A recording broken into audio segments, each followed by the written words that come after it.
লন্ডনের ব্যস্ত রাস্তায় হঠাৎ দেখা গেল বিশাল এক হাতি হেঁটে যাচ্ছে। তার পেছনে জিরাফ, হায়না আর বন্যপ্রাণীর বিশাল পুতুলের মিছিল, ঠিক যেন কল্পনার জগৎ। কিন্তু এই কল্পনাই এখন বাস্তব। পরিবেশ বাঁচাতে এক অভিনব প্রতিবাদ। এই অভিনব যাত্রার নাম দ্য হ্যাটস। এটি একটি বৈশ্বিক শিল্প আন্দোলন যা জলবায়ু পরিবর্তনের বিরুদ্ধে সচেতনতা বাড়াতে রওনা দিয়েছে 20,000 কিলোমিটারের এক দীর্ঘ পথ। আফ্রিকার কঙ্গো বেসিন থেকে শুরু হয়ে শেষ হবে আর্কটিক সার্কেলে।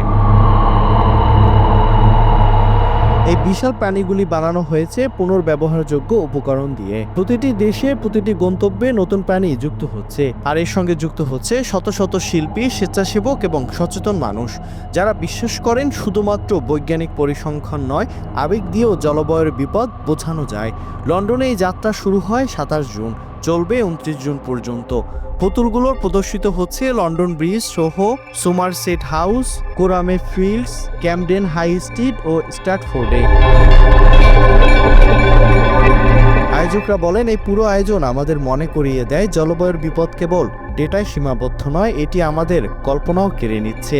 এই বিশাল পুতুলগুলো যেন আমাদের বিবেককে নাড়া দিয়ে বলছে, সময় শেষ হয়ে আসছে, এখনই কিছু করতে হবে। শিল্প, বিজ্ঞান আর মানবতা যখন একত্র হয়, তখন এমন এক বার্তা তৈরি হয় যা চোখে দেখে মনে লাগে আর হৃদয়ে বাজে। আপনি প্রস্তুত তো এই যাত্রায় অংশ নিতে?